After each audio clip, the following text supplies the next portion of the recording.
आज के video lecture में हम सॉल्व करेंगे एनसीईआरटी एग्जाम्पल नंबर 1।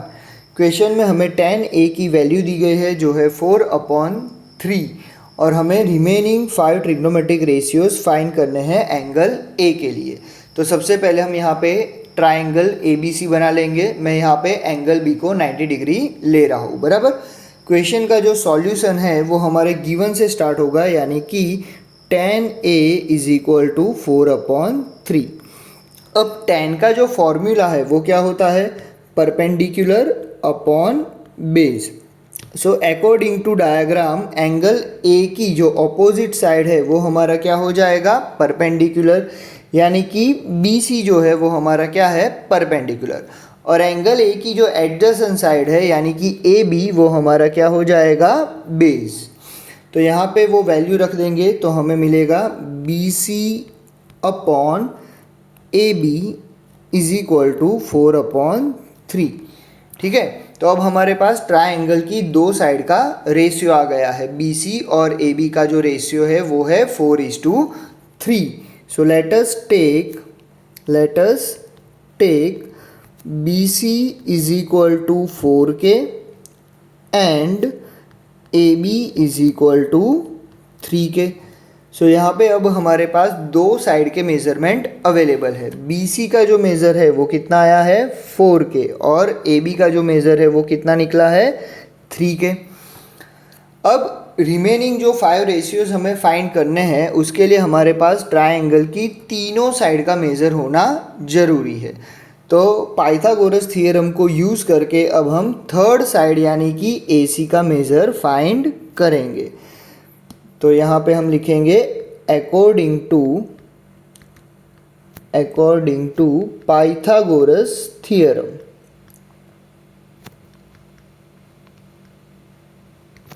अब डायग्राम से पाइथागोरस थ्योरम का जो फॉर्मूला है वो क्या बनेगा, AC² = AB² + BC²। ठीक है, AC की वैल्यू जो है वो हमें फाइंड करनी है। AB की जो वैल्यू है वो कितनी है, 3K, तो ये AB² क्या हो जाएगा, 3K²। BC की जो वैल्यू है वो है 4K, तो BC का स्क्वायर कितना हो जाएगा, 4K²। So therefore AC² = 9K² + 16K²। So therefore AC² = 25K²। अब AC की वैल्यू निकालने के लिए हम दोनों साइड स्क्वायर रूट ले लेंगे, तो AC हमारा कितना आ गया, 5K। तो पाइथागोरस की हेल्प से हमने ट्राइंगल की थर्ड साइड का भी मेज़र जो है वो क्या कर लिया है, फाइंड कर लिया है। अब जब हमारे पास ट्राइंगल की तीनों साइड के मेज़र आ गए हैं तो फॉर्मूला अप्लाई करके बाकी के 5 ट्रिग्नोमेट्रिक रेशियो को हम फाइंड कर लेंगे। चलिए तो उसकी कैलकुलेशन हम देख लेते हैं। सबसे पहले हम निकालेंगे वैल्यू साइन A की। अब साइन का जो फॉर्मूला है वो क्या है, perpendicular upon hypotenuse. So according to angle A perpendicular हमारा हो जाएगा BC और हाइपोटेनियस हमारा है AC। So which will give us 4K/5K। So it gives 4/5। चलो नेक्स्ट हमारा रेशियो जो है वो कौन सा है, कॉस है।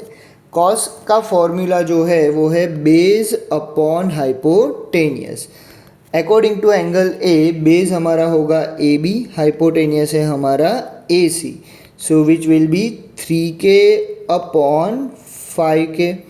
अब यहाँ पे K कट हो जाएंगे और हमें मिल जाएगा कॉस A का वैल्यू 3/5। अब साइन मिल गया, कॉस मिल गया, tan की वैल्यू ऑलरेडी हमें गिवन थी तो वो ढूंढनी नहीं है। अब हम ढूंढेंगे साइन का रेसिप्रोकल यानी कि cosec A। cosec A जो है वो डायरेक्टली किससे रिलेटेड है, साइन से। साइन A और cosec A एक दूसरे के रेसिप्रोकल है।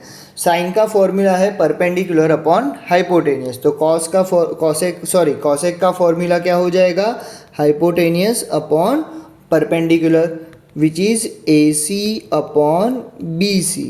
AC का वैल्यू है 5K और BC का वैल्यू है 4K। K को कट कर लेंगे तो हमें cosec का वैल्यू मिल जाएगा 5/4। अब cosec के बाद हम ढूंढेंगे sec A। Which is a reciprocal of cos A. बराबर, कॉस ए का फॉर्मूला है बेस अपॉन हाइपोटेनियस, तो सेक ए का फॉर्मूला हो जाएगा हाइपोटेनियस अपॉन बेस। हाइपोटेनियस जो है वो है ए सी, बेस हमारा ए बी। ए सी का वैल्यू है 5K, ए बी का वैल्यू है 3K। यहाँ पे के कट कर लेंगे तो वैल्यू हमारा फाइनल आंसर जो है सेक ए का वो मिलेगा 5/3। और अब हमारा जो लास्ट बाकी बचा रेशियो वो है कॉट ए। कॉट ए जो है वो रेसिप्रोकल होता है tan ए का, और tan ए का फॉर्मूला है perpendicular upon base. So cot A का फॉर्मूला हो जाएगा base upon perpendicular. According to angle A, base है हमारा ए बी और परपेंडिकुलर है हमारा बी सी। ए बी की वैल्यू है 3K और बी सी की वैल्यू है 4K। यहाँ पे के कट हो जाएंगे तो हमें कॉट ए का वैल्यू कितना मिलेगा 3/4। तो ये हमारा पूरा एग्जाम्पल नंबर 1 सॉल्व हो गया। अगर आपको कोई भी डाउट हो या कोई भी क्वेश्चन है तो आप कमेंट सेक्शन में मुझे बता सकते हो।